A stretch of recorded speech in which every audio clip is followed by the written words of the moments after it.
There's a hidden empire that controls the global economy, and most people don't even realize it. It's not big tech, not Wall Street, not even oil. It's shipbuilding, because whoever builds the world's ships controls global trade. And right now, China dominates. They control almost half of the world's commercial shipbuilding. They produce more ships than the next 3 countries combined. And here's the scariest part. Most of the world's goods travel on Chinese-built ships. The US, once a shipbuilding powerhouse, is now barely a player. So how did China take over? And what does this mean for America and the world? Let's break it down. It didn't happen overnight. For decades, the global shipbuilding industry was dominated by Europe, Japan, and South Korea. The US was once a strong competitor, with legendary shipyards that built the vessels that won World War II. But after the war, things started to change. Shipbuilding shifted towards commercial interests. European countries continued building luxury liners. Japan and South Korea took the lead in bulk carriers and container ships. And the US, it started falling behind. American shipyards, once thriving, became more expensive to operate. Regulations tightened, labor costs rose, and slowly, US shipbuilding declined. Meanwhile, China was watching, learning, planning. By the late 20th century, they saw an opportunity, one that would change global trade forever. They didn't just want a piece of the shipbuilding industry, they wanted to own it. So what did they do? They unleashed an economic war plan unlike anything seen before. The Chinese government poured billions into state-owned shipyards. Massive government subsidies made their ships cheaper than anyone else's. They built shipyards bigger than anything the world had ever seen, hundreds of them, designed to mass-produce vessels at a scale no other country could match. They exploited cheap labor, keeping costs at rock-bottom levels.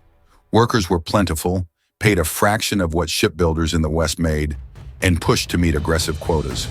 They expanded aggressively, buying foreign shipyards, striking deals with global shipping giants, and cutting prices so low that competitors couldn't keep up.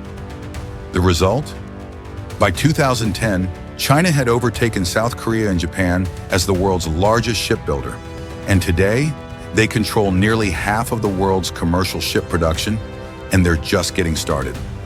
Why does this matter? Because whoever builds the ships controls global trade. 90% of the world's goods, yes, 90%, are transported by sea. And the majority of those ships, they're built in China. But here's the bigger problem.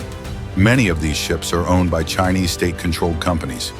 This gives China an unprecedented level of control over global supply chains. If they want to prioritize Chinese goods, they can. If they want to delay shipments to certain countries, they can.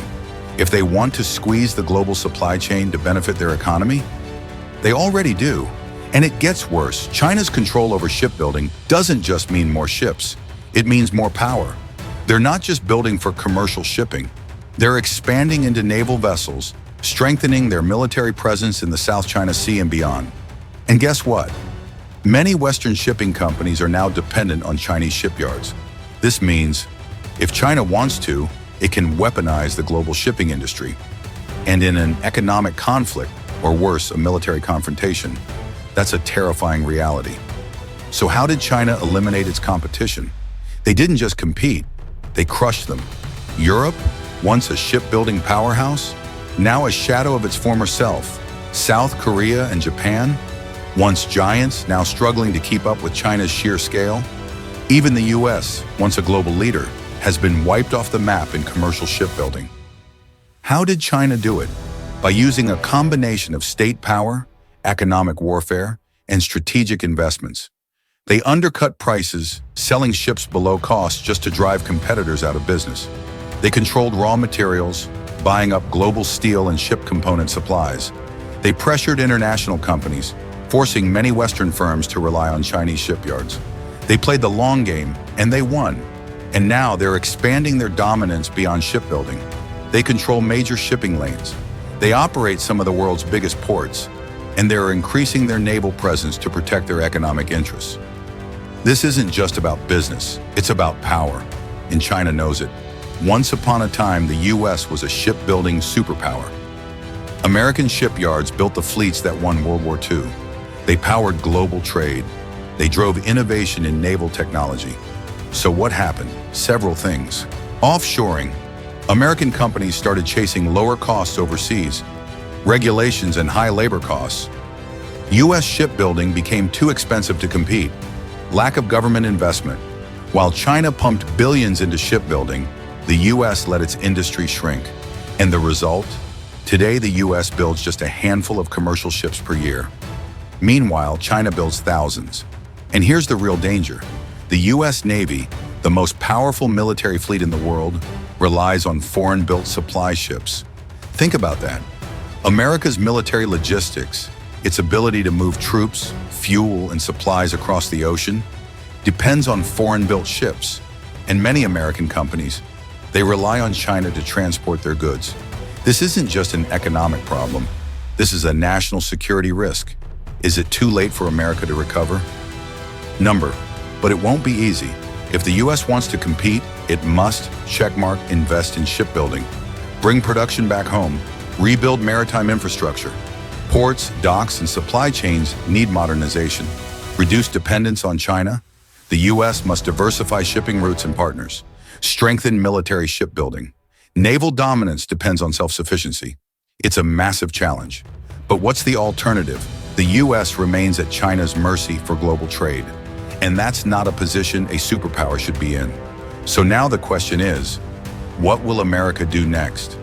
If you found this breakdown eye-opening, smash that like button, hit subscribe, and drop a comment below. Should the U.S. fight back? Or is China's shipbuilding dominance unstoppable? Let's talk about it. So what do you think?